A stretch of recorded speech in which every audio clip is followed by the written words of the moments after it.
Members, welcome to the meeting. We have formed a quorum and there's also the appointed time. May I call the meeting to order. The first item on the agenda is information papers issued since the last meeting. There are 3. For details, please refer to the agenda. That is incorrect information related to the national anthem. The administration has provided a consolidated response to the letter dated the 29th of November last year from Ms. Eunice Young and Ms. Joephy Chen.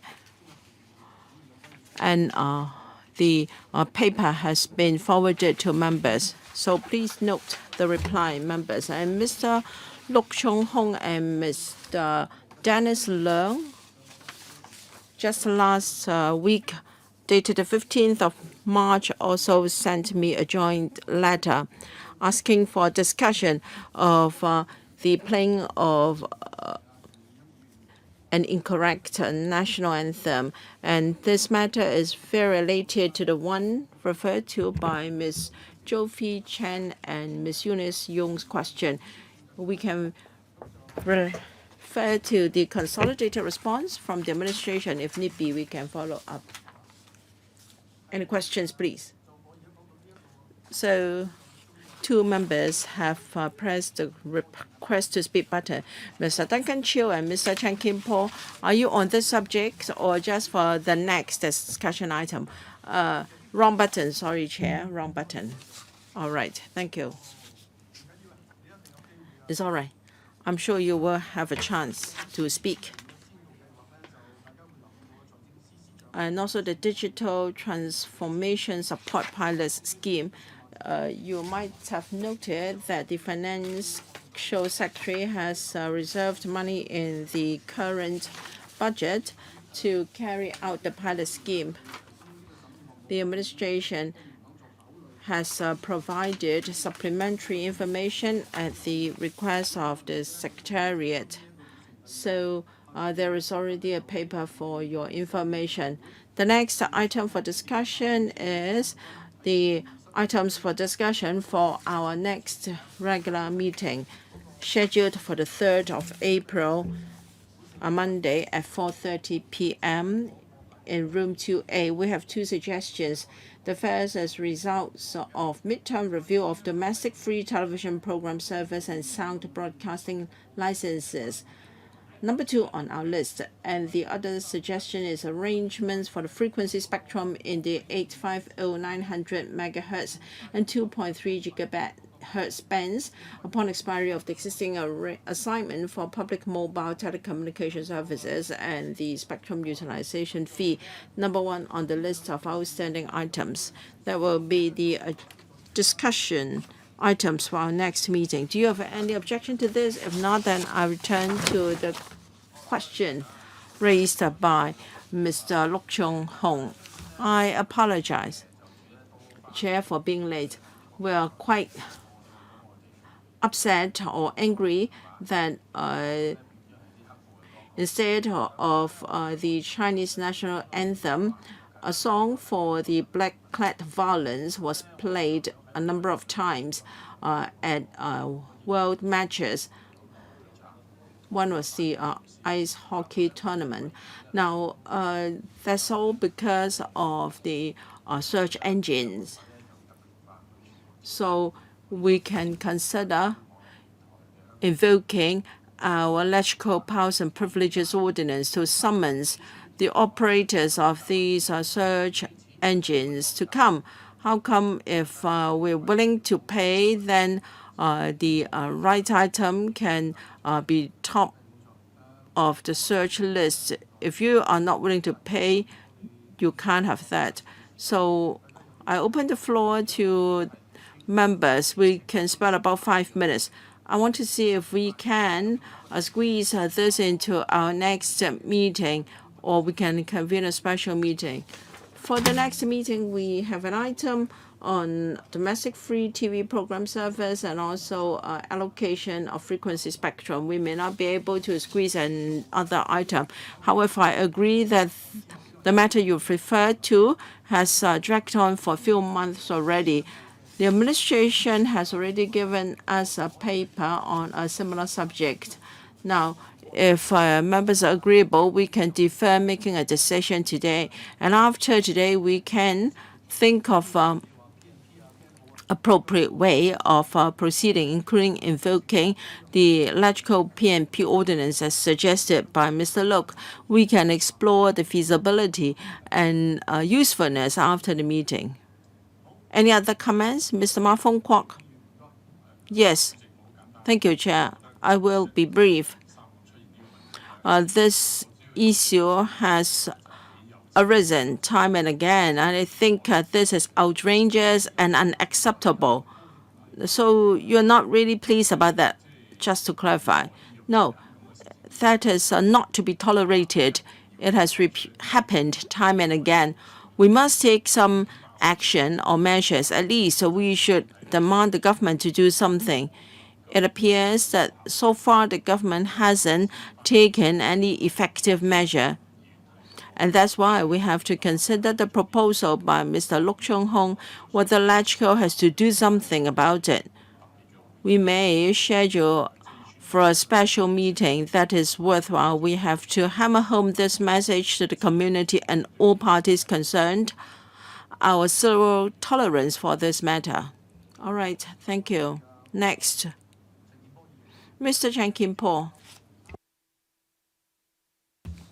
I was not involved in our discussion with the search engine operators. Now, we have only one national anthem for Hong Kong, and that is the Chinese national anthem. And they keep posting wrong information on the search engine. I think they should remove false information. How can they top the search list with something that is fake or wrong? Yes, there's zero tolerance for wrong information. Ms. Eunice Yong, I made a similar point at the last meeting. Convening a special meeting to discuss with the administration to provide positive information to the public. Now, we should have a metadata. We should demand the administration to give an account of updated information on various websites, including the one for the Home and Youth Affairs Bureau, and how OGO has urged different departments and bureaus to do their web pages well, and whether we should invoke the electrical PNP ordinance to summons people to meet with us. We can discuss in great details at a relevant meeting. But the first thing to do is to show on our website what is the proper national anthem, that is the volunteers march, and we should do it properly. Well, summoning someone is to ask and not the operators to change their algorithm, and that may not be the most suitable approach. So we have to ensure that the information can be shown on our own website, web pages first. So I hope we can have a special panel meeting, or we should have an item on this so that we can discuss the matter in depth, and we will then know what the government has done and is doing. I agree with you entirely, members. I wrote to Google under my own capacity once. Perhaps they're very arrogant. They chose not to reply to my letter. In fact, it is something, a matter of right or wrong, is easy to deal with. So 2 more members are waiting to speak. All right, Mr. Duncan Chiu.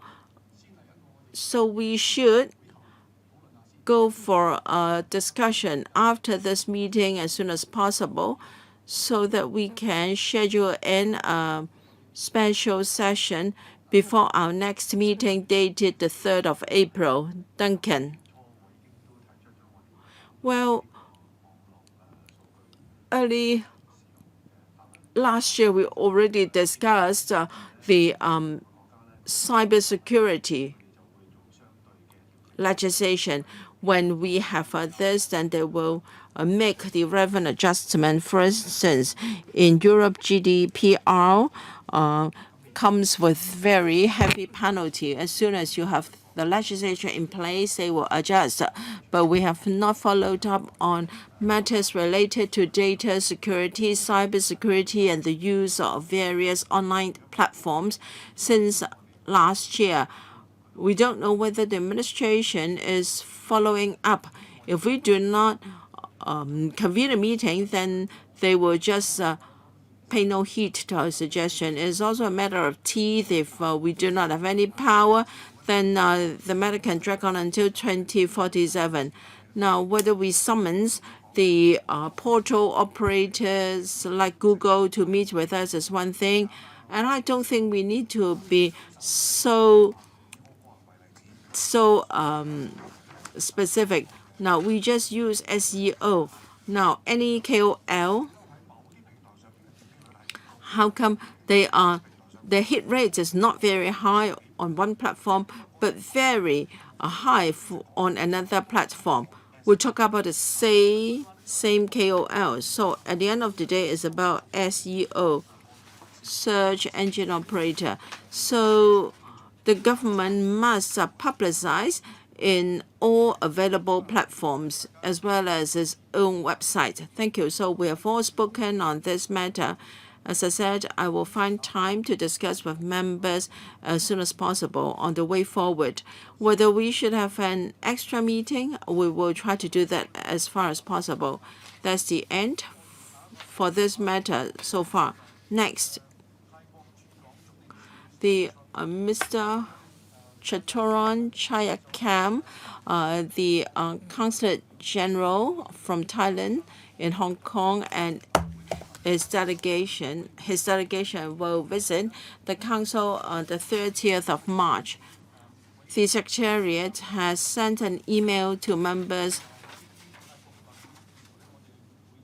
inviting us to take part, and the meeting will be conducted in English. So if we are interested, we can join, and no simultaneous interpretation will be available on that day. That's for your information. All right, we move on. The next item is upgrade of IM Smart platform to realize single portal for online government services. Please invite the administration to join us. And if you intend to speak, please press the request to speak button. Oh, you are all in the same uniform. Thank you. Welcome. There will be a PowerPoint presentation from the team. And if after the PowerPoint presentation, if you have any declaration of interest, please do so before you speak. I give the floor to the Undersecretary. Thank you. And Chair of the panel, I'm pleased to be present today to introduce to members the upgrade of IM Smart platform to realize single portal for online government services. Now, this is an important target for building a smart government. The Chief Executive announced in his 2022 policy address that he will expedite the building of a smart government, including turning all government services online in 2 years and providing one-stop digital services by fully adopting IM Smart within 3 years, and also to increase the number of increase any usage of IM Smart from 5 million in 2021 to 17.5 million in 2022. The government also announced its INT blueprint last year. One of the proposals is to speed up the development of a smart government and the utilization of IM Smart. We will cooperate with GBA cities to develop these cross-border platform. Now, I'm Smart must be upgraded in order to catch up with the new developments. 財政預算案中， Financial Secretary in the budget set aside about $2 million for I Am Smart to provide more convenient one portal service for the public. The I Am Smart usage will promote smart government and smart operation of society. Now, since December 2022, I Am Smart has operated smoothly. The 12 private organizations and many government departments use I Am Smart. They provide over 260 government and public and private sector online services, and over 33 million persons use different online services through I Am Smart. The OGCIO proposes the upgrading of I Am Smart across the board to improve user experience. We will be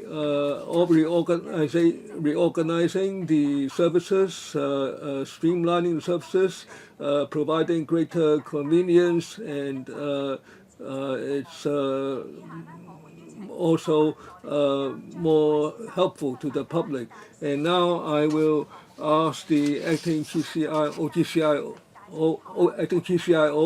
to brief you on the details, and then we will be glad to answer your questions. The GCIO, please. Chairman, members, to realize the policy address to go to upgrade I Am Smart by end of 2025, the government proposes the upgrading of I Am Smart so that the annual usage of will increase from 5 million to 17.5 million by 2025. So we will upgrade the design and functions of I Am Smart. We will integrate the various government uses. There will be newly added facial recognition, authentication, etc.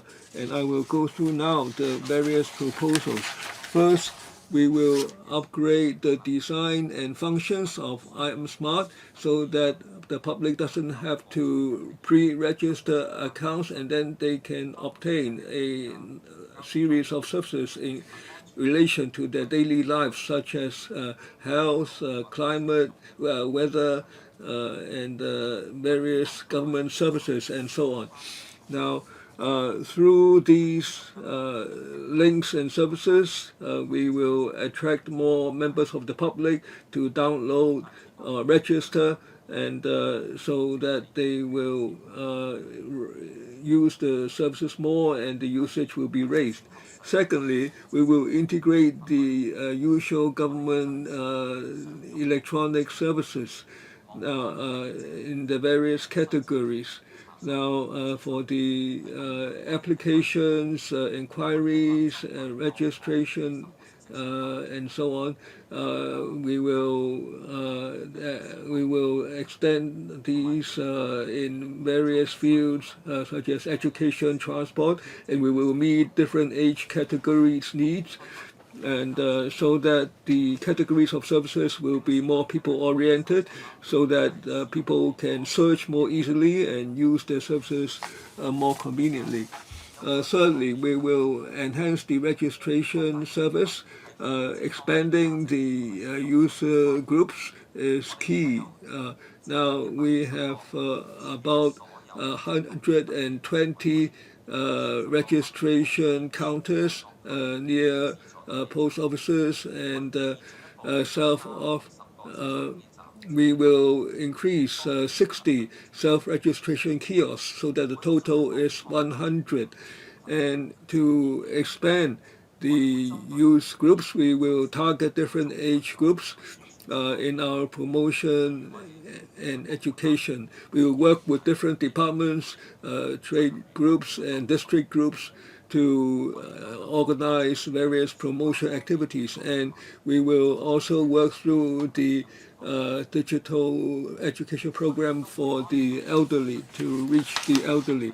We will have mobile registration teams to go to schools, etc. And we will also join various exhibitions, and we will have stalls there for registration and for responding to inquiries. And also we will simplify, streamline the registration procedure. Right now, you can register online. You have to take photos of the Hong Kong ID card from 3 angles for authentication purposes. Now, we will reduce that and simplify that procedure. And now then you can see here some photos of different activities of ours. We will work with other professional groups as well as our own staff.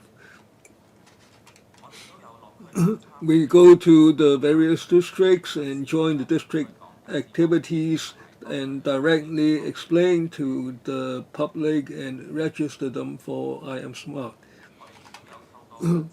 Also, we work through the digital promotion program for the elderly to teach the elderly how to access and make use of I Am Smart. And we also work through activities at schools to promote I'm Smart to students and parents so that they can access the electronic services provided by the Education Bureau. Now, the Bureau and the OGCIO, you can see in these photos how we try to promote the I Am Smart. Fourthly, we will enhance the I Am Smart using interface. There will be one-tap login so that the public can use the usual I Am Smart. They don't have to go to the portal of the department or bureau concerned, so that they can directly access the information on their own account, and they can use eMe to submit the information applications. Now they can do that for applications, inquire about bills, and also to reserve certain services.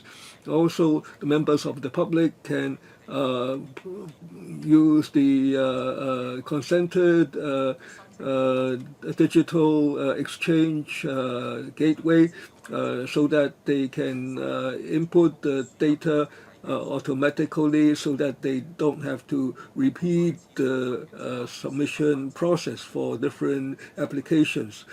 And they can find it more convenient to look for different information in different departments. Fifthly, there is the option for facial recognition authentication. Now, the I'm Smart will let will add this additional choice. With their consent, they can use the facial template that has already been registered with the immigration department, and this can be then compared with the photos of with the selfies taken by their mobile phones.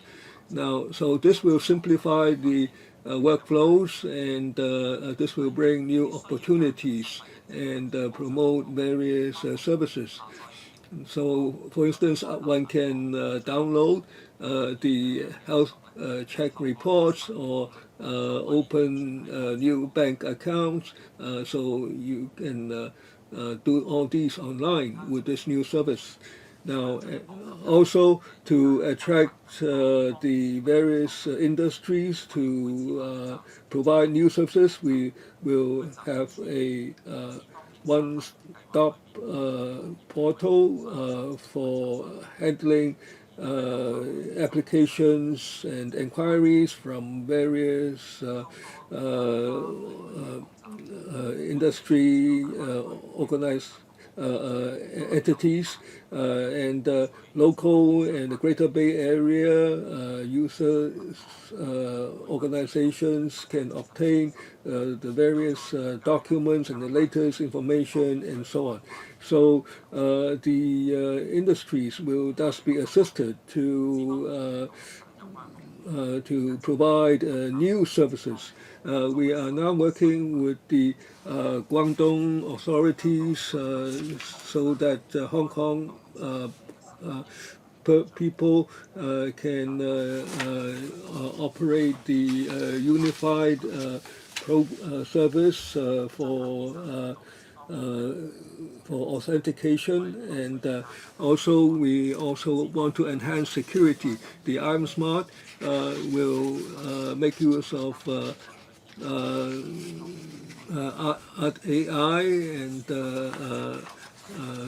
various advanced software to meet the various needs and demands for services. Finally, now the item involves hardware and software and system support, staff and premises, recurrent expenses, totally $193 million. Now, if now we plan to apply to Finance Committee for services in the middle of this year, and then we will have tendering, and we will introduce the services by stages in 2024 and 2025. 10 members have indicated their wish to ask questions. You will have 3 minutes each. If possible, we will have a second round. Now, those who have pressed the Chung-hung, Chung-hung, Kan Wei-man, Leung Tsz-wing, Lam Chang-sing, Eunice Yong, Duncan Chu, and Ma Fong-kwok. Mr. Chung-hung, please. Of course, we welcome all these new measures. Now, there will be 1.8 million new users targeted. Now, the self-registration kiosks, and then there will be 100. There are the 120 registration counters at post offices. Now, you can tell us how many people registered daily right now, and we will want to find out why is the current registration rate rather low, because otherwise the added kiosks may not be that effective. And you will have so many new functions. So I think the first time should be more strict and careful, because the first registration should ensure that it's the right person, and there should be double authentication, because there will be more and more services. And if there is impersonation, will you have a device or scheme to stop that, such as at banks? Now, the Bureau, please. Thank you, Mr. Chen. May I defer to Mr. Wong? Our Director General. Thank you. Now we have got 40 self-registration kiosks and also 120 registration counters located at post offices. We do not have a breakdown of the utilization rate. If need be, we can provide the information later. I agree that we should review the utilization rate of these kiosks and counters, and we should publicize more widely such facilities. The beauty of having more self-registration kiosks is when we cooperate with some departments, such as the Transport Department, we can install a self-registration kiosk there to promote on-site registration. As regards first-time registration, we hope to enhance identity verification, and perhaps it's because of that we receive suggestions from members of the public that self-registration kiosks are simpler. They can use an ID card for immediate verification. When it comes to online registration, indeed, it is more cumbersome. We have to verify the authenticity of the ID card and whether the holder, the person is really the ID holder. And the third question is loss. We have a hotline to immediately cancel the registered account. It operates around the clock. So when someone report to us, we can cancel the registration at once. And if the mobile phone is lost, again, we can switch the mobile phone. This is a very simple procedure. Now, if you don't know the number of users per day, how can you improve the system? It would be interesting if people in business will only know the trading volume after opening a shop. We do have such information. It's just that I don't have it readily at hand. Now, about 210,000 registrations were done at post offices. About 740,000 registrations were done at self-registration kiosks. I'm talking about the utilization rate per day. You only gave us the total number, but what about the usage during the day? Mr. Chen is correct. They launched it in December 2020. There were 1.6 million registrations, and that means there was less than one usage per person. So the utilization rate is low. You should work harder. Mr. Chen Xiuhong, the chief executive, announced in his 2022 policy address the initiative to expedite the building of a smart government, including turning all government services online in 2 years and providing one-stop digital services by fully adopting I'm Smart within 3 years. I support this goal, but the question is we are too slow compared with neighboring cities such as Singapore. Of course, we have to be mindful of cybersecurity as well. Chairman, you refer to some figures. We have 1.8 million registered accounts and only 33 million transactions had taken place. So if you divide it by 27 months, there was less than one access per month. Is it because it's not convenient enough?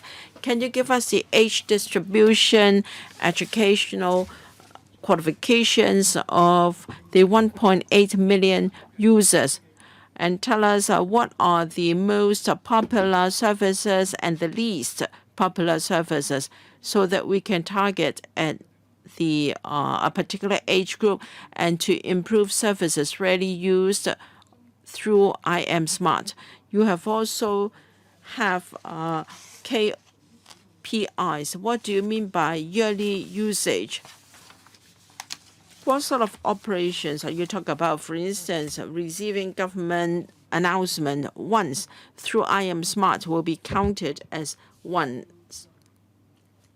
Will you use the satisfaction level of users to measure the success of I Am Smart? Thank you. The first question is the usage of IM Smart. Different users use IM Smart for different purposes. Just to quote some examples, the most commonly used service is online tax return. But then you only have to do it once or twice a year. You don't have to use it on a daily basis. Many users also use online application of driving license renewal, again, once or twice per year. The frequency of use is one measurement. On the other hand, we launched IM Smart in 2021. Back then, there were 2 million users. It grew to 40 million last year, quite a substantial increase. Through optimizing IM Smart, with more government services available, we can attract more users. We do have the categorization now for cultural and sports services, more frequently used. Transport and medical, yes, also quite frequently used. We have 0.8 million age between 21 to 55, and also users that are aged over 50. KPIs on annual usage. We consider the number of users through identity verification and submission of applications. For instance, we do not just count the number of logins. Yes, the level of satisfaction is also a good measurement. We will include that as one of our indicators or measuring criteria as well. Mr. Chung-hung, I have a recent experience of using IM Smart, and I think that is quite pleasant. Let me share with you. With the resumption of normal cross-border travel, I was told that I could download channel passage for immigration clearance. It only took me 7 steps through IM Smart, and so I can now use touchless e-channel for immigration clearance. But then I've also gotten other unpleasant experience, and that is the interface between IM Smart and driving license renewal.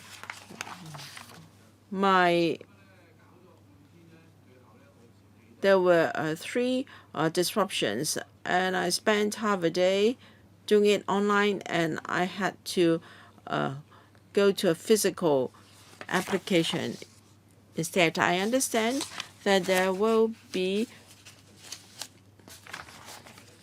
one portal or single portal for online government services in the future. IM Smart will no longer serve as an EID in the future. You are going to seek $193 million for upgrading. That is the non-current expenditure. I'd like to know the annual maintenance and minor upgrade costs. What will be the annual expenditure? The reason I ask this question is I'd like to know whether the government can follow the model or the operation of Hong Kong Post. Can you recover part of the cost from the commercial users? More and more commercial users will use IM Smart for identity verification in the future. Can you charge these commercial users to recover costs? Will you accept advertisements and also promotion of information from public organizations such as the MTRCL so as to cover part of your maintenance costs? Is that possible? Undersecretary, thank you. I thank Mr. Michael Look for commending I Am Smart. Yes, I Am Smart will get better and better. We look forward to the support and suggestion from members. The Director General will comment on the other matters, and also recurring expenditure that will be in the region of $70 to $80 million per year. Of course, with more services available for integration and regular maintenance, the cost may be a little bit higher. The DG, please. Thank you, Mr. Look, for your suggestion. With regard to the Transport Department, yes, we understand that some online services from departments are available, but then members of the public will have to log on to the department and search for the relevant services. What we aim to do is a one-tap login so that there can be direct access to different departments' portals. When we have one-tap login, we can have an item, my bills, and then I can see all my bills with the government with just one tap. I don't have to log on to different government departments anymore.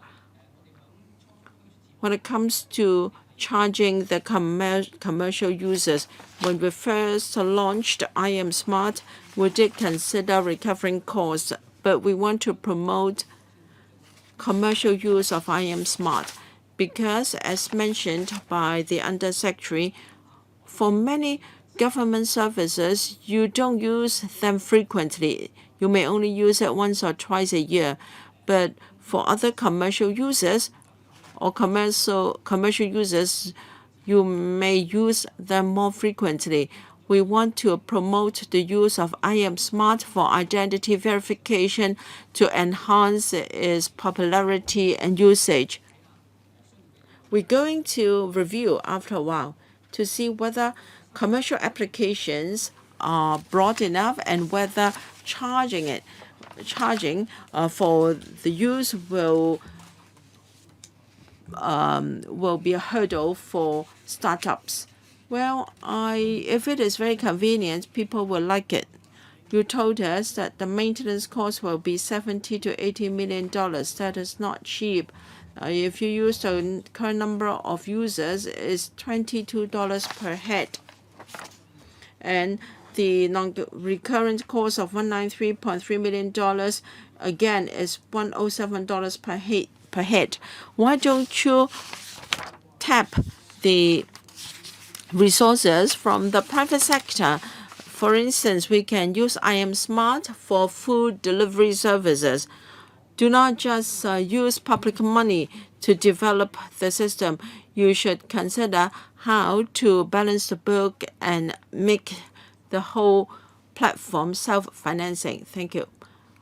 Ms. Carmen Kan, I move a motion last year urging the administration to promote digital economy to enhance the government's effectiveness of governance and to facilitate businesses. I hope that the ITB Bureau and also the OGO can have these targets in mind.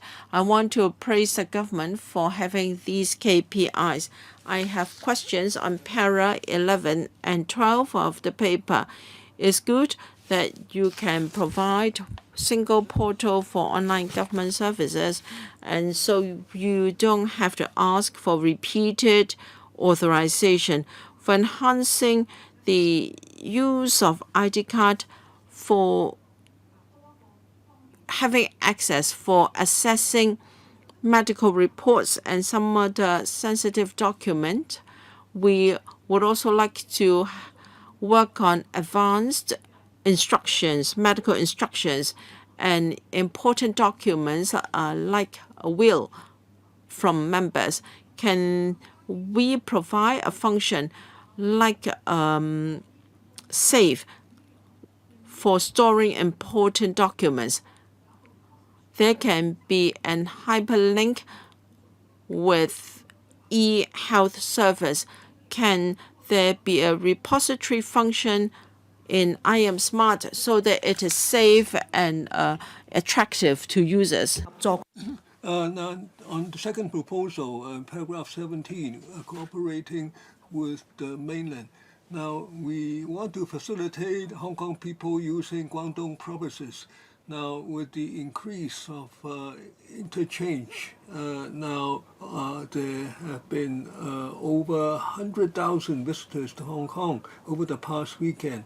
So on cross-boundary financial connect services, now when people invest across boundaries, now there have been very frequent service usage. So maybe for people in Guangdong wanting to register for these services, maybe they can make use of IM Smart. We thank Ms. Khan for her questions. Now, Ms. Khan made a very good remark to remind us. Now, we certainly want to facilitate the public. We want to enhance the interface so that the user finds it convenient. Now, on cross-boundary authentication, now we are working with Guangdong, with the Hoi-yan authorities, asked the GCIO to supplement. Now, when we discuss with Guangdong province, now it's bi-directional. Now, single portal across boundaries, we try to provide SAR government services for Hong Kong people in the Greater Bay Area, in the mainland, and also now Hong Kong people wanting to use Guangdong service or mainlanders in Hong Kong, we also try to provide a similar service so that members of the public on both sides of the boundary can use the services provided by the other side. Now, every day there are over 40 high-frequency cross-boundary service users every day. We will try to enhance that, and we will report to LEGCO when the information is available. Now, Tsz-wing. Now, I was one of the first to use the digital technology for identity authentication. Now, at first it was used at the post office. Now, at that time it's more difficult, and now you can use that using your mobile phone. So this is more convenient, and all government services can be provided more efficiently. Now, also there's an upgrade version of IM Smart. So that's called IM Smart Plus. So in the past, when we work at the front line, many members of the public do not know there's such a service. If they make use of that, it's very convenient, whether for signing documents and so on. Now, when the parents want to apply for student financial assistance, they can make use of that. Now, since the government wants to provide electronic services in all government services, now how many government documents are now facilitated for electronic mode? Now, what percentage of government services will be enhanced for IM Smart and electronic mode, so that the entire government can become digital. Now, right now, about 46 bureaus and departments are participating. So one can say 80 to 90% of government services are covered, and they make use of IM Smart. Of course, we hope that there will be further progress. So that's why we introduce the single portal for government services. Now, many members of the public may not know there's IM Smart Plus. So we are going to promote that strongly. So we will have more self-registration stations and portals and kiosks, and we will work with professional groups and digital district organizations, and we will work with Education Bureau, for instance. We will so the students can apply for student financial assistance, and we will work with Transport Department and also the Health and Hygiene Bureau. To supplement on the figures, since we introduced the IM Smart, we now we in 2020, we hope that by 2023, we hope that there will be 160 government departments that can use IM Smart by 2023. Now, we've already exceeded that target. As the Undersecretary said, there are now 250 plus government bureaus and departments, and then 50 more will join this year. The main reason is that there are new government services that have introduced that are digital in nature. So if there is identity authentication required, IM Smart will have to be used. Now, for the One Portal goal by 2025, now we will introduce 170 more government services added to IM Smart. So the total will exceed almost, will approach 400. Now, so the number is changing. We keep adding new services, and we are doing electronic audits for departments. Maybe you can list them for us. Now, for 2023, the 10 odd services, we have already put that in the document. Please provide those to the members. Mr. Lam Chen-sing. Now, a question has been partly answered. That is the cooperation with government authorities. Now, the immigration authorities of the mainland now has wanted to integrate the so that some electronic services can be made use of by Hong Kong people. Now, how is the progress? Now, what are the relevant services right now? Also, ChatGPT is now very popular and is frequently mentioned. Now, in the mainland, for instance, the Big Data Center in Shanghai, they say that this technology can be incorporated in government services to provide one single portal services. For instance, smart search facilities.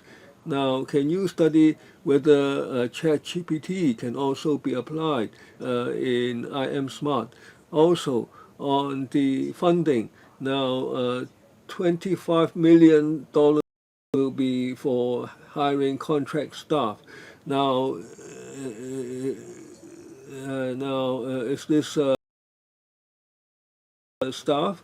Now, if the employment terms are not very attractive, and suppose you enough staff on time, will that delay the provision of services? Now, first, whether one can use of I'm Smart to connect with mainland government services. Now, this is what we are discussing with the Guangdong authorities to let I'm Smart be used for identity authentication in registering for those platforms or portals. So you can use I'm Smart to connect to high-frequency Guangdong government services. Right now, these services cover taxes, the registration of properties and education and so on. Now, for regarding AI, now it's not only ChatGPT. Make use of the latest technology.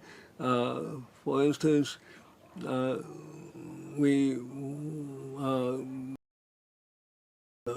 we make use of technology to give us the latest statistics. Also, now for backup support, we use AI to analyze log analytics to detect any deception and so on. So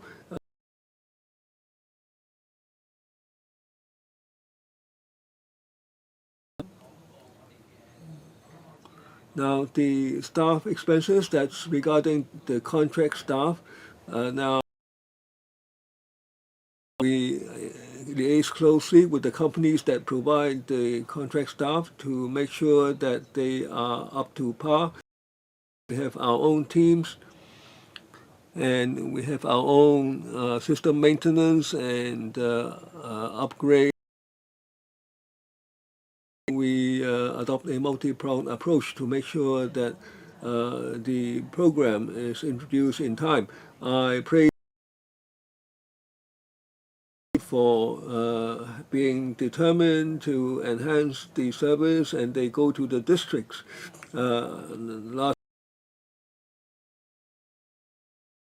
And the members of the public reacted very well. Mr. Chung explained the uses of I'm Smart very patiently.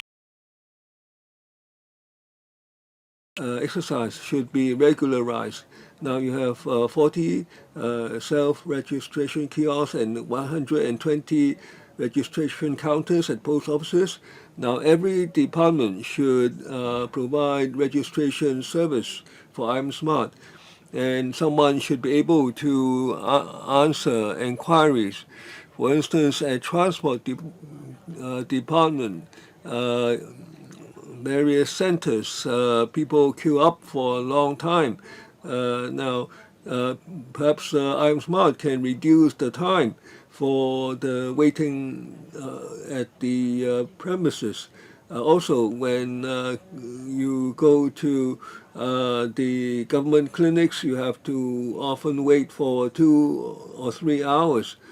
Now, maybe the I'm Smart can tell them how long would be the waiting time so that the elderly people can go out and take a walk and so on, rather than sit there and wait throughout.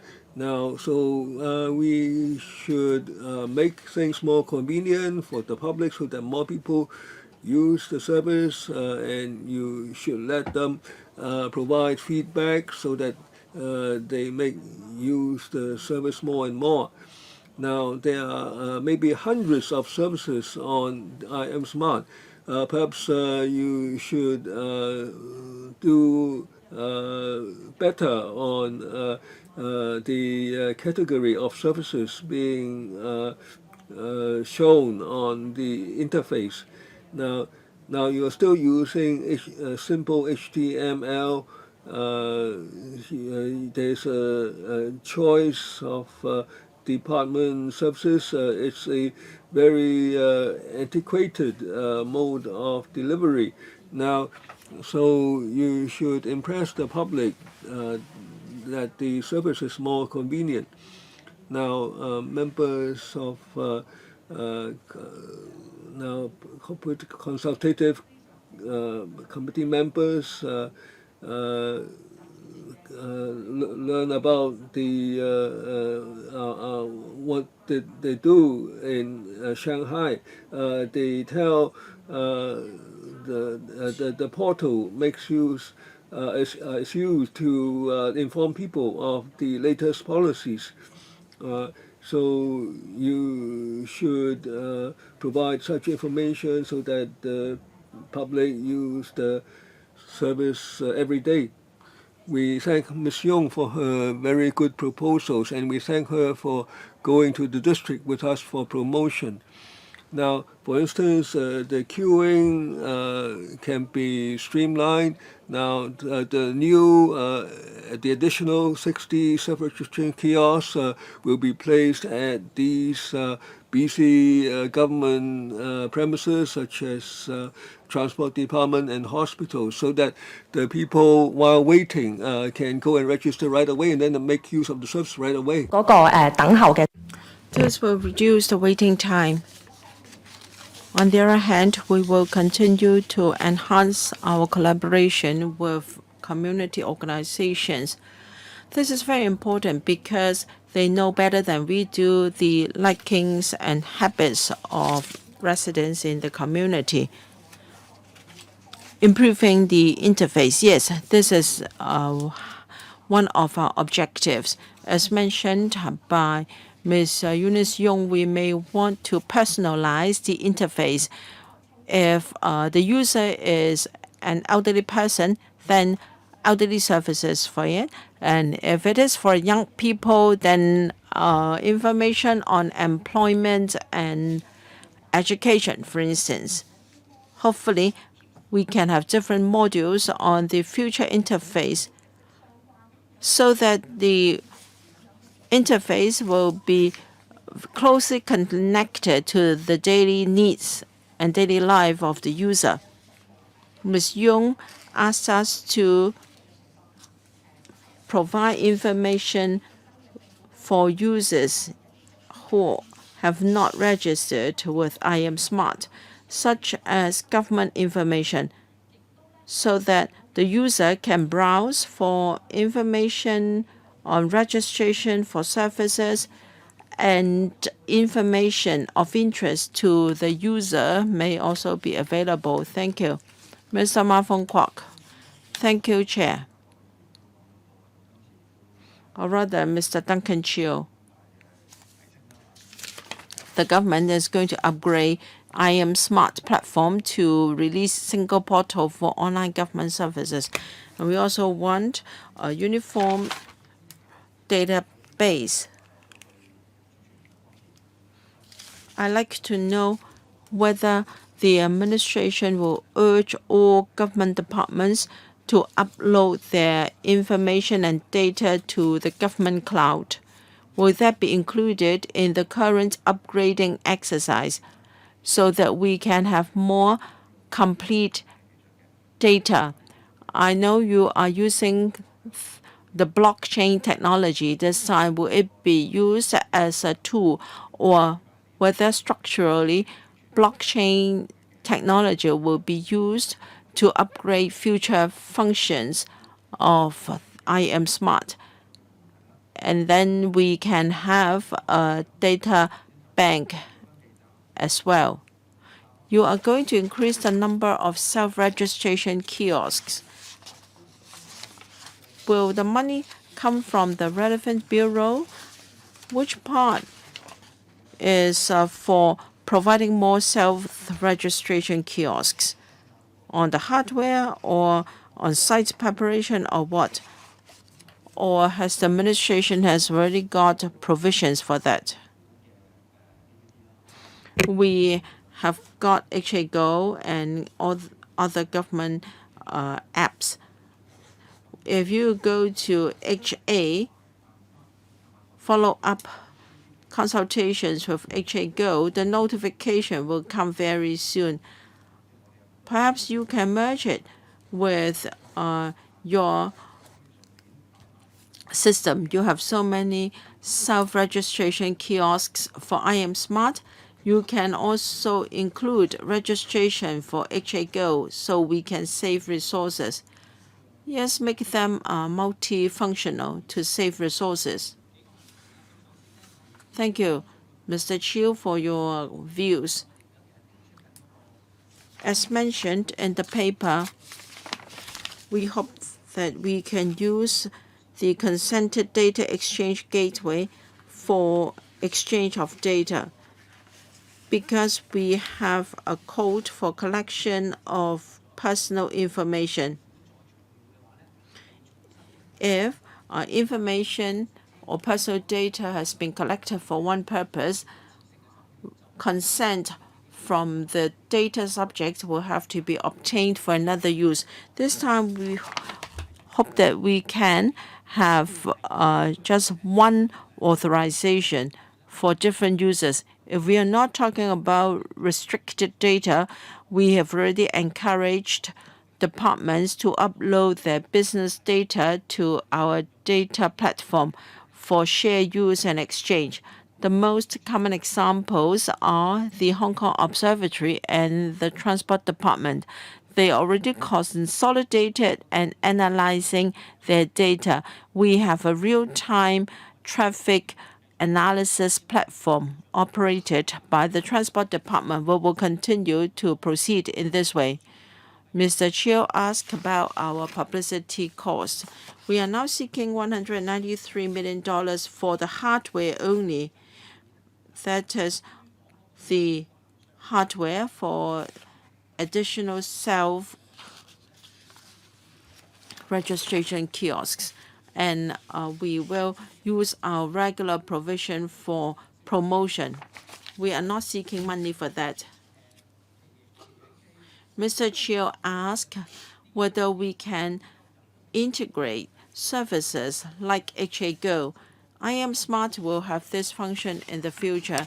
So long as there is an interface in the future, the queuing situation, the waiting time of a person waiting for a consultation can also be available.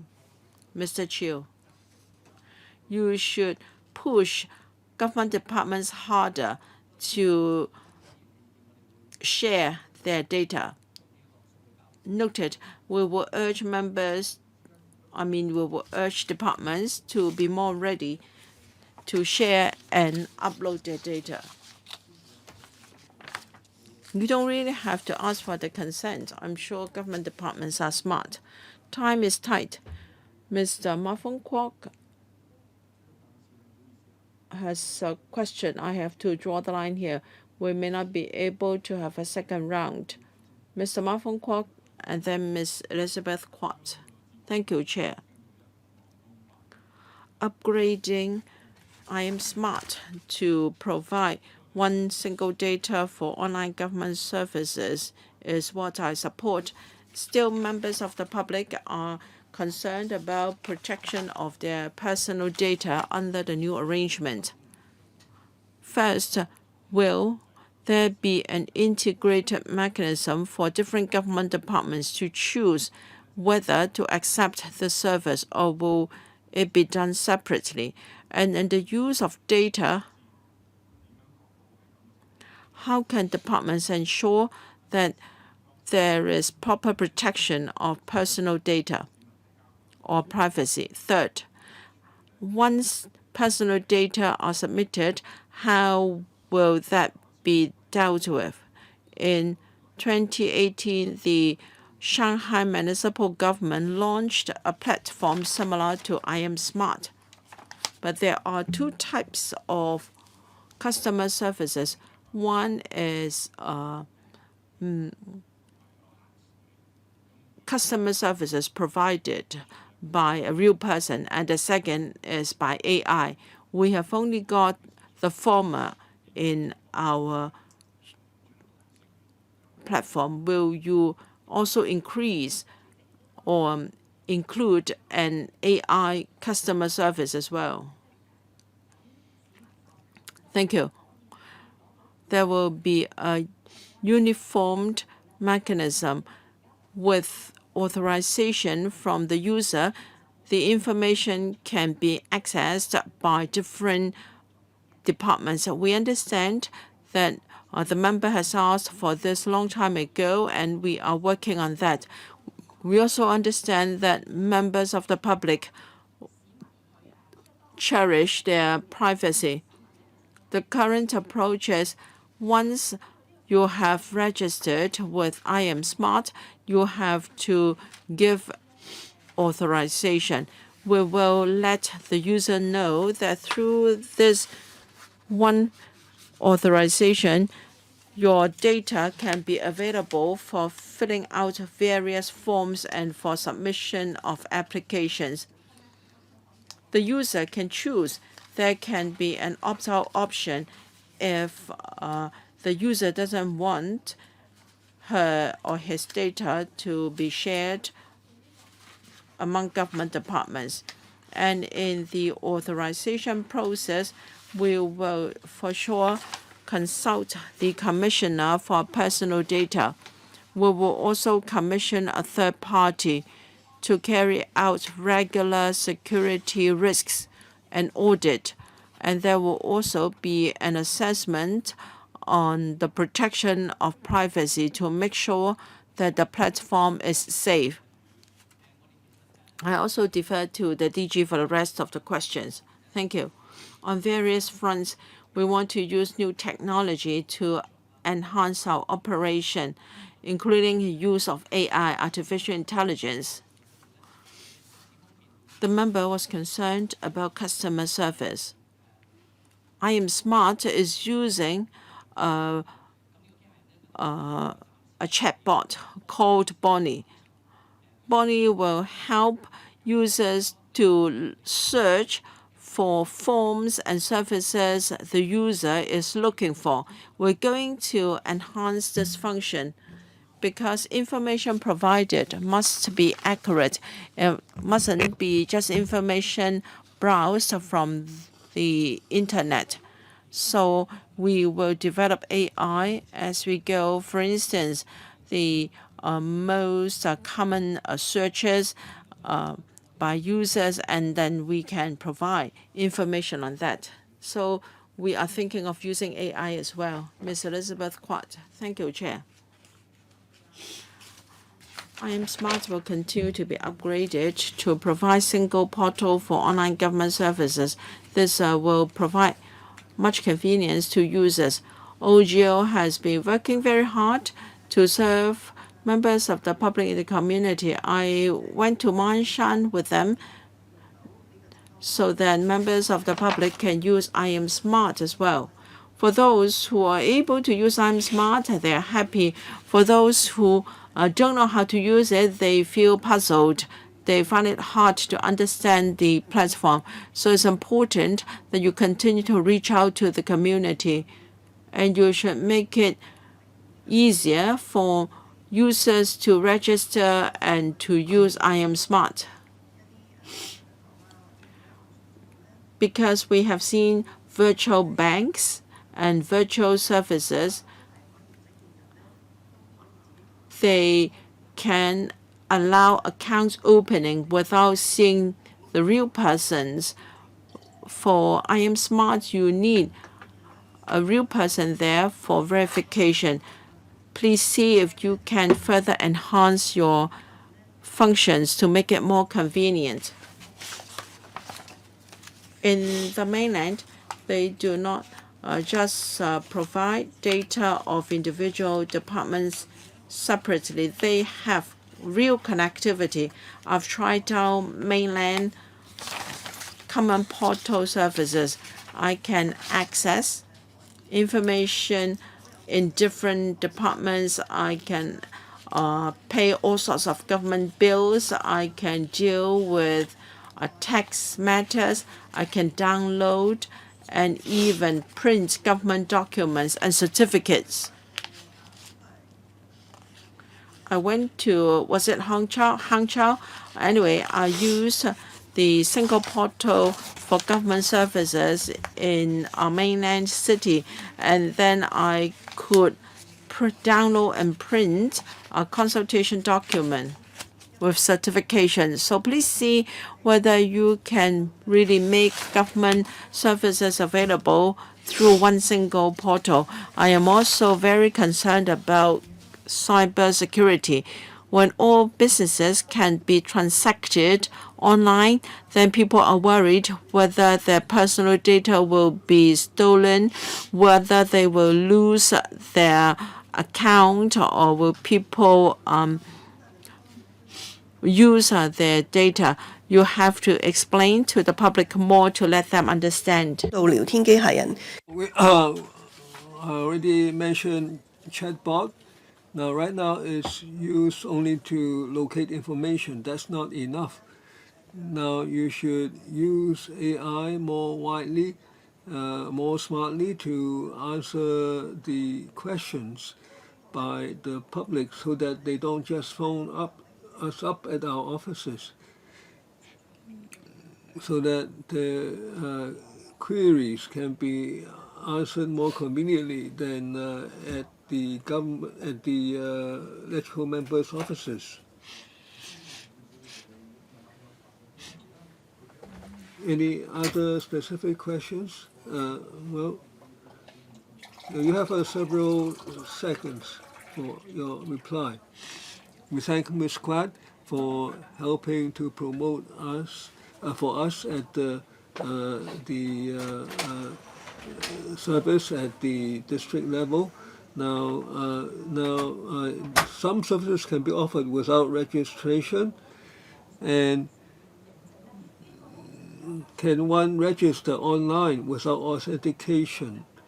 Now, to register for I'm Smart, you have to do it entirely online. For I'm Smart Plus, there is the signature with legal effect, the online digital signature with legal effect that can be used for large amount transactions. So we have to be careful at the first step. So we have to also to streamline the procedure. So, for instance, on the procedure for taking photos, selfies. Now, we try to provide greater convenience in the provision of certificates and so on. For instance, there may be some machines for the I Am Smart service, and we also we also thank you for your questions and suggestions on I'm Smart. We come to the fourth item of the agenda, that is the proposed amendments to the telecommunications ordinance and relevant guidelines to enhance 5G infrastructure. Now you can press the button to speak, then there will be a PowerPoint presentation. We have 42 minutes left. Now after the presentation, we'll see how much time would be left for questions and answers. We welcome the government officials.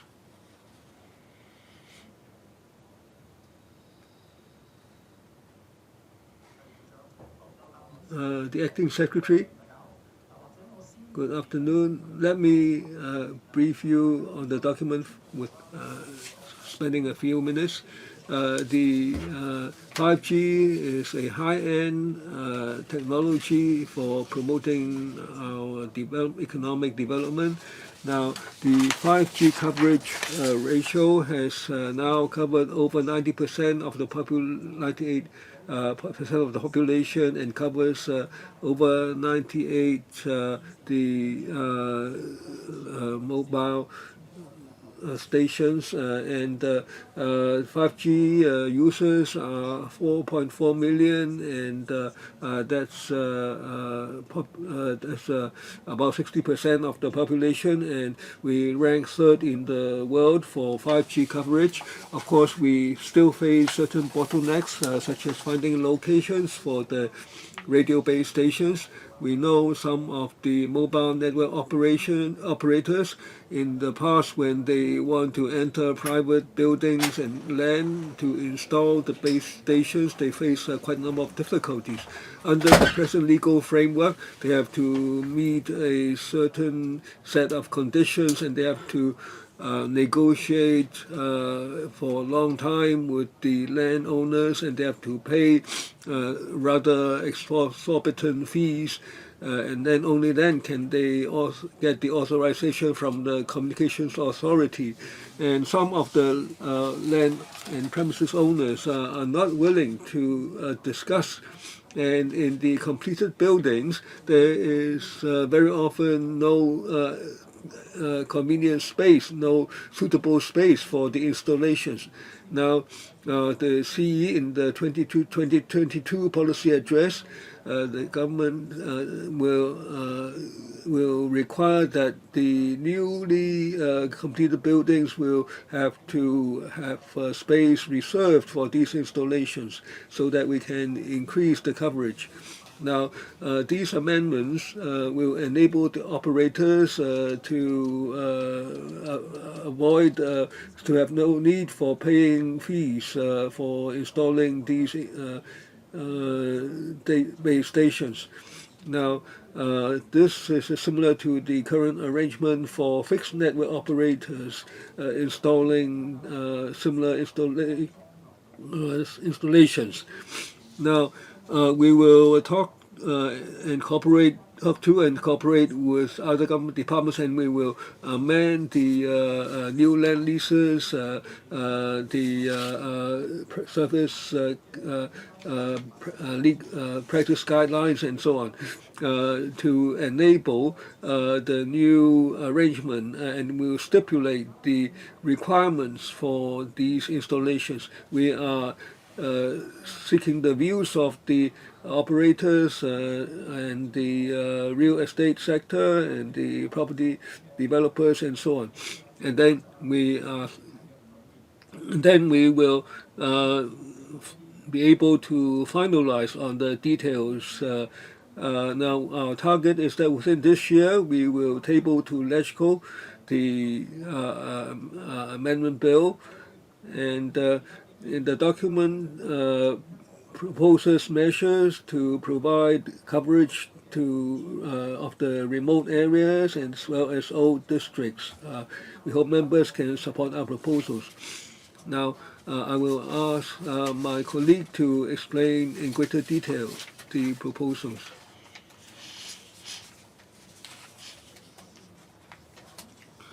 Now, I will go into a bit more detail on the proposals as initiated by the Secretary. Now, he has already told you about the current development of 5G. To promote 5G development, the government has all along adopted a series of measures, including opening up over 1,500 government premises and streamlining the procedures for operators to install base stations, and we provide incentive, the scheme for extending 5G network to remote areas. Now, so that will facilitate mobile network operators to expand their service. And in 2020, the government introduced the incentive program for financial assistance program for early development of 5G for various industries, and we also want to enhance the 5G infrastructure generally. Now, apart from the incentive scheme that I mentioned, now through in the second round of the epidemic fund, we used the $500 million to encourage the use of 5G. Now, the reaction was very enthusiastic, and we extended the application deadline to end of 2022. We have approved over 170 items covering different sectors, and we successfully encouraged the use of 5G. Now, here are some concrete examples. In different sectors, for instance, in construction, smart campus, smart transport, smart sharing, and so on. Now, on the amendment of the telecommunications ordinance, as mentioned in the document, now for the fixed network operators, they have a right to enter buildings and premises. They do not have to meet any specific requirements for these installations, and they don't have to pay any fee to the property owner. However, for the mobile network operators, under the section 14(1)(a) of the telecommunication ordinance, they are under more stringent regulations.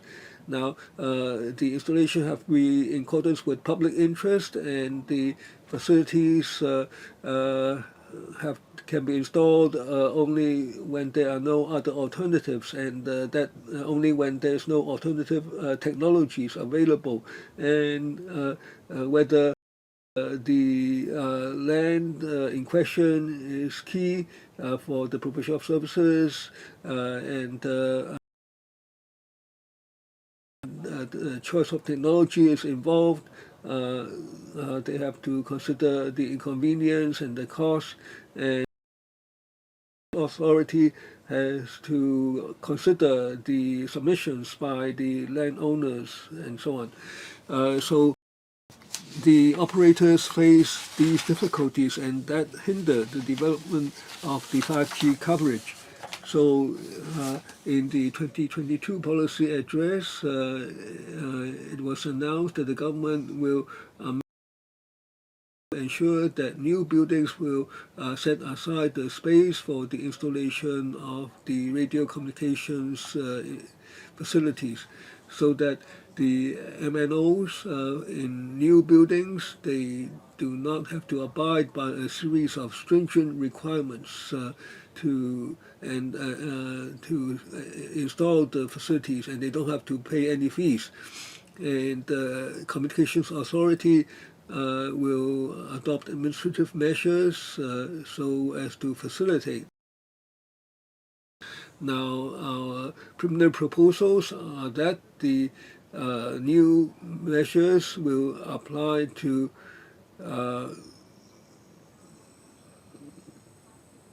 building plans approved 6 months after the approval of the legislation, and in a building, first will be a so-called TV room in a building set aside of a size at least 10 by 18 meters and 2.8 meters in height, and there are also space requirements for the rooftop for taller buildings at medium height levels, and at the podium they also have to set aside spaces of a similar size. 10 by 18 meters and the height of 2.8 meters for these installations. Now, these are preliminary proposals. Now we will further discuss with the industry and with the stakeholders before finalizing. And we hope that in the new buildings there will be space set aside and connecting facilities. Now, it's not across the board requirement for the smaller new buildings. If they are not tall enough or the space is too narrow, they find it not suitable for setting aside such space. And then for multi-block buildings, estates, Now, we do not require that in each block there is such a space set aside for the MNOs. And we also propose that in the newly completed buildings, the space set aside for MNO connectivity, the space can be excluded from gross floor area as required under the building's regulations. Now we are soliciting the views of the stakeholders, including real estate developers, architects, planners, and so on. And we expect, as the Secretary said, that after consultation in the second or third quarter this year, we will finalize our plan. And then the fourth quarter, we will propose to LegCo the amendment bill, and then we will amend the other administrative guidelines. Thank you. 非常簡潔嚇。That's very concise. 4 members, including myself, will ask questions. Mr. Duncan Chiu, Mr. Lam Chun-sing, Mr. Dennis Leung, and myself, Dr. Junius Ho. Well, we have ample time, so 4 minutes each, including questions and answers. And the fifth speaker is Mr. Chen Xiu-hong. Yes, we promote the coverage of 5G in the territory, and the government also take the lead. Now, regarding the amendments to CAP 106, I support it, and also enhance a code of practice for the industry. Again, I support it.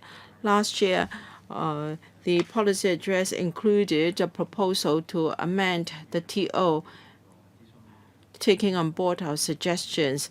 As mentioned, public consultation will end on the 20th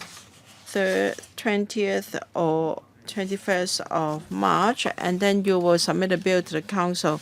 Will there be a vacuum because the new requirements will only take effect 6 months after passage of the bill? By the time we finish scrutinize the bill, it may already be next year. What will happen to the interim period? Will we suggest to the sector that this bill will be passed very soon, and if developers are willing, they can provide all such facilities? And as mentioned in the paper, the government has provided 1,500 venues and also simplified the workflow, and the nominal rent is just $1. From what I heard, sometimes they face difficulties in electricity supply. It will be too costly to require MNOs to rewire the power supply. It may be better if it is done by the government departments to provide more coverage. I will respond first. If need be, the DG will supplement. Yes, we are now consulting the trade. The deadline for our consultation period is the 27th of March, and we will take on board appropriately views from the industry. And I agree with Mr. Duncan. When it comes to venues provided by the government, we will promote interdepartmental collaboration, and then we can have better supporting facilities. We've heard Mr. Chiu's views. We will remove some of the obstacles and coordinate better. Thank you. Mr. Lam Chun-sing. Thank you, Chair. Hopefully, we can have full coverage of the 5G network in Hong Kong. According to the government, 90% of the population can have access to 5G. With the legislative amendments and promotion measures of the government, will we have a timetable for full coverage of 5G network? Can you fix a timetable for that? And secondly, it is mentioned in the consultation document the issue of radiation.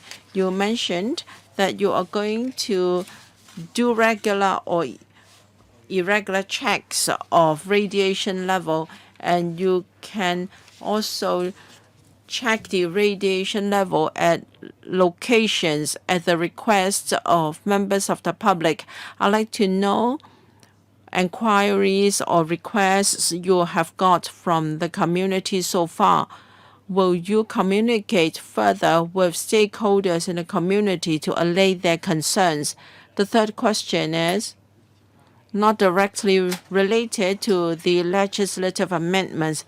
In the paper, you introduced to us a subsidy scheme to promote the early for encouraging early deployment of 5G, and you have approved over 100 applications. I understand that there were 500 to 600 applications, but only 20 to 30% of them got approved. Will you continue this subsidy scheme so that more enterprises can benefit? Thank you. Under Secretary, I will take the last question first.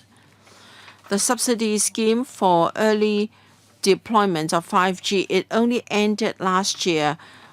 There are 170 applications so far. We will review the effect and outcome of the scheme and see whether we have the room for a continuation of the scheme. But we will first review all the successful cases first. As regards radiation, in the past 3 years, we received 1,000 complaints from members of the public. We took the initiative to conduct random checks at some radio station bases. We had over 6,000 checks, but there was no exceedance in one single case. We have to comply with the safety level laid down by the International Radiation Safety Organization. I agree with Mr. Lam. Hopefully, by means of public education and publicity, we can allay the concerns of the public related to radio base stations, etc. You also asked about the coverage of 5G. As I said in my introduction, so far the coverage is satisfactory, but we will use various measures.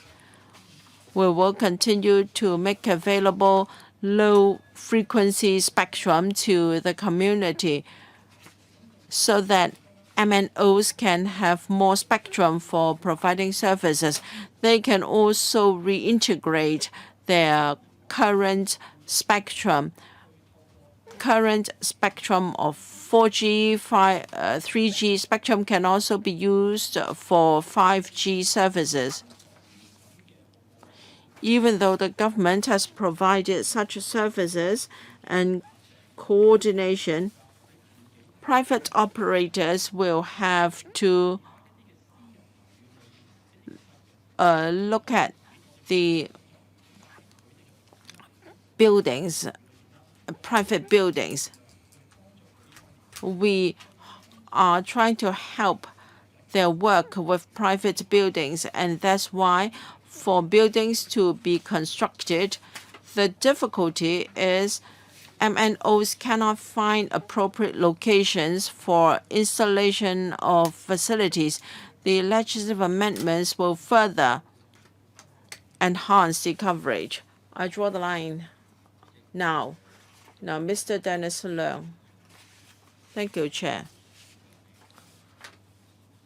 Strengthening 5G infrastructure is one of the tasks we have in order to be an international INT center.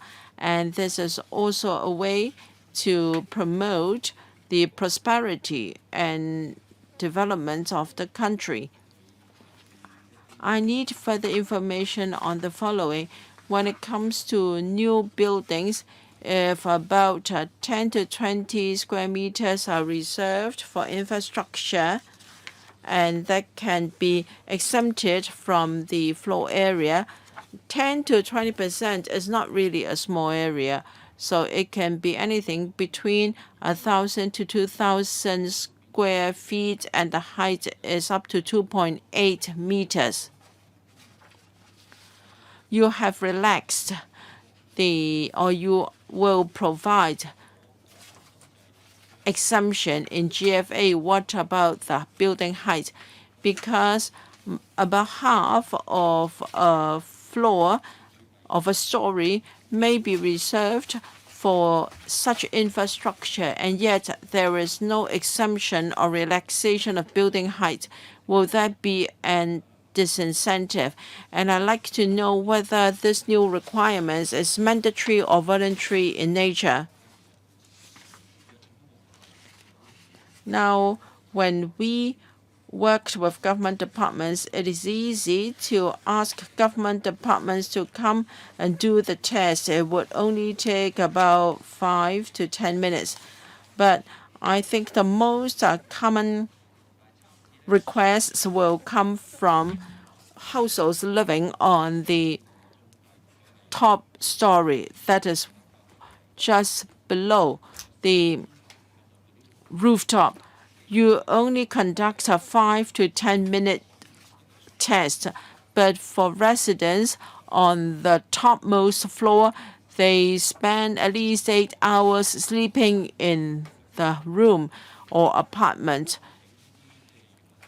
Can you review your methodology so that people will be more accepting to the installation of such facilities to strengthen 5G infrastructure?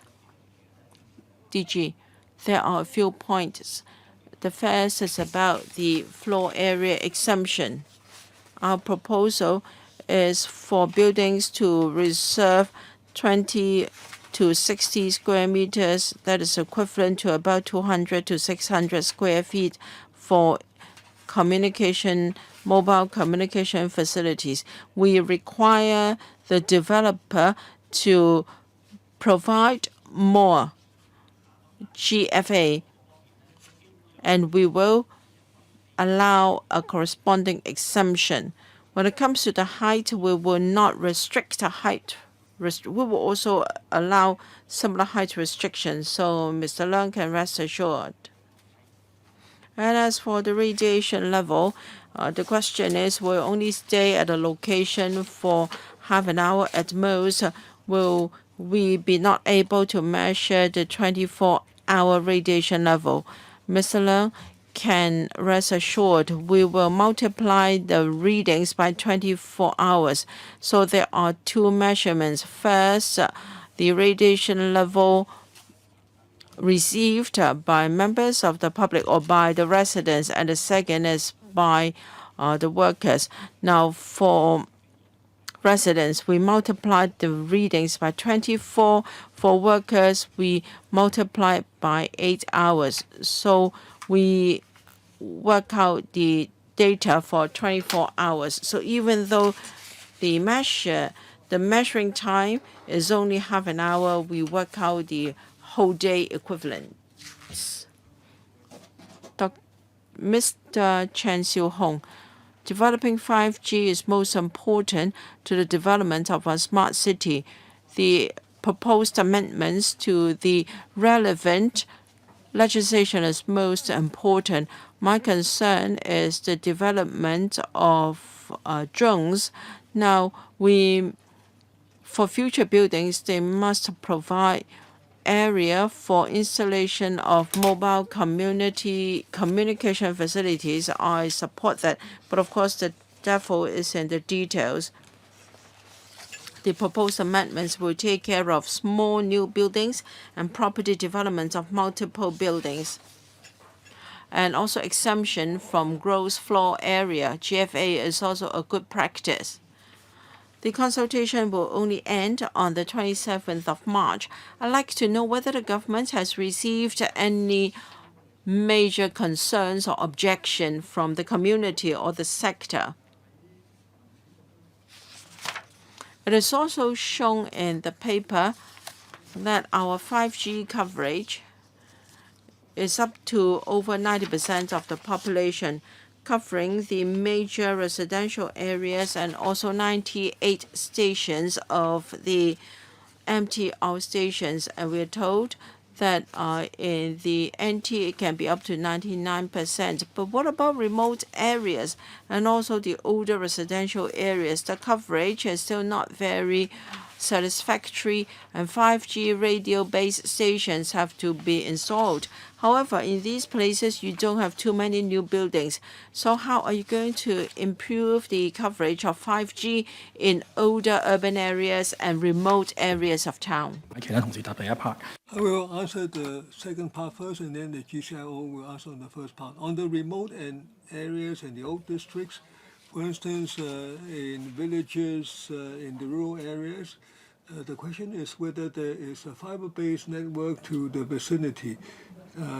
Now, so several years ago, we talked to the rural committees and the villages concerned, and we reached a program on extension of fiber-based network to 235 villages by 2025. Now, as of now, 120 villages have completed these extensions. Now, the process is quite complicated. Now, sometimes undersea cable has to be laid, and there are other difficulties, but we try to expedite the progress. Now, by the time the cables reach the village, we still have to extend the fiber cables to the premises. So 90% of the premises already have cables that go into the houses. So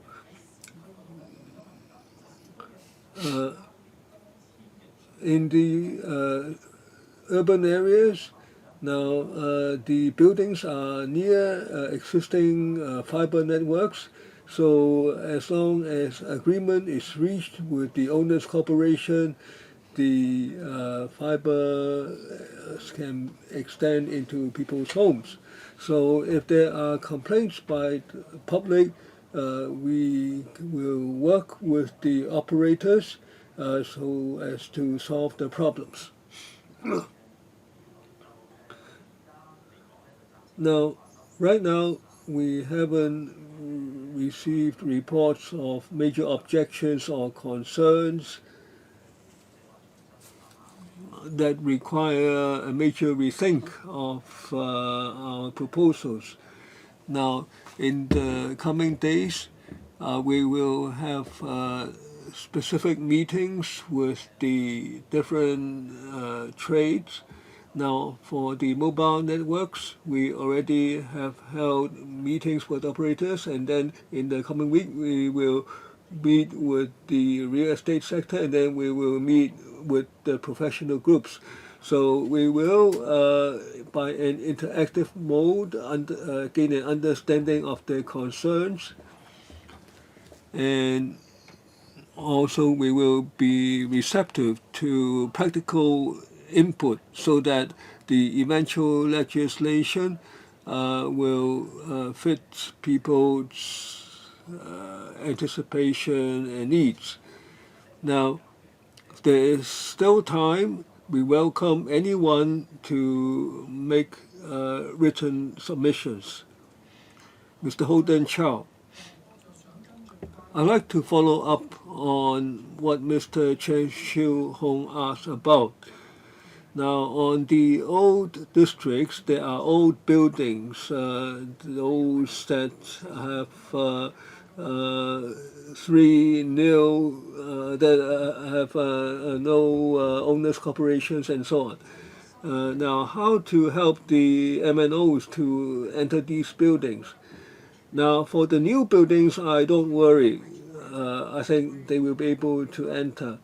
Now, for these old 3 nil buildings, you have to reach the stakeholders with great difficulty. Now, there's in fact often no way to make contact with them. Now, so for these very old buildings, those without the financial and knowledge means. Now, for these old buildings in old areas, how will you contact them so that they can have the necessary installations? Now, of course, you have to be safe regarding radioactivity. Now, suppose it's already safe regarding radioactivity, how are you going to help them? Because if you want to go through all the procedures and contact all the stakeholders, then maybe never will the service be provided. For the 3 new buildings, there are 2 types of services. One is fiber network. Maybe they don't have a management office, and maybe there's no owners committee. 個户數唔多嘅情況之下咧，就會係相對嚟講冇嗰啲新嘅大廈咧係做得咁快捷。咁但係咧，亦都有一樣嘢嘅，實際上我哋而家今次嗰個修例咧，主要就個目的咧就係啲流動嘅服務。嗰流動服務就係擺喺啲新嘅大廈。呢啲新嘅大廈其實如果佢係喺服務嗰個區係有啲舊大廈嘅時候咧，其實就可以透過呢啲新嘅大廈咧，就係去覆蓋呢啲舊嘅大廈，因為啲新嘅大廈咧其實就係更加高啦嚇。咁有時社區我哋叫做市區重建咧，有啲都會起翻，咁變咗起翻佢附近嗰啲舊嘅大廈咧，就會因此而得益。咁我哋都會建議啲市民，如果喺啲舊嘅大廈佢冇光纖，亦都冇辦法可能 benefit. Now, we can make use of 5G domestic network, so they can use routers to provide the service, to have the service provided. So this will be similar to the current arrangement for fixed networks. So this will help the members of the public who live in these 3 new buildings. Now it's my turn. Now 1,500 government premises will be made use of. How about street lamps? Do you use them? Now we work with the office of the GCIO. They have the smart lamp poles where base stations can be located. Now there are trials being carried out. Now so we expect that 5G base stations can be included if the scheme works out. Now for the smart lamp posts, or rather for the traditional lamp posts, can you add something like a router and make it work? Now that's quite difficult because the lamp posts were designed for lighting, so the lamp posts may have to be replaced. Now for 5G usage. Now for the new districts such as the Northern Metropolis or in the proposed land town development, you can do that, but it's difficult for old districts. Now for the ordinary lamp posts, maybe you can replace them. That's feasible, right? Now how much would it cost to replace the lamp posts? Maybe you can check the figures quickly. Now if you want to provide them, if you can provide them, I'm sure the operators will welcome it. It's only because you do not accept the idea. Now you can go ahead with the arrangement for the new buildings, Now there are many thousands of lampposts. You can make use of those. Now if the routers are on the lampposts, then for AI-guided driving, that automated driving systems, that will be even more convenient. Now, will be working with the OGCIO, and in fact, this is being done. We have base stations on top of the bus stop covers. Now, you should do what is what is feasible technically. If you need money, I'm sure we would be able to agree to that after and discuss that. Basically, we are all in support of this policy. Now, on the funding of $190 odd million, none of the members have voiced any objection, so let it be recorded that we support the funding unanimously. Mr. Chen, I don't know whether there are still 2 or 3 minutes for me to ask a question on the previous item, on the $190 odd million. Now, almost $130 million, that is 2/3, for hiring service the operators. Now, the hardware and software, in total, they are less than 9%. So I want to know the overall design and function upgrade. Is it based on the existing IM Smart? Maybe the upgrade version and the old version can be compared. Now, because there isn't a lot of money placed on hardware and software, but the bulk of the funding is for the service operators. So when we come to the funding decision, you can tell us whether you are in support. Now, if there are no further questions, we have smoothly concluded our agenda, no AOB, so we are able to end the meeting by 6:30 or before 6:30. Thank you.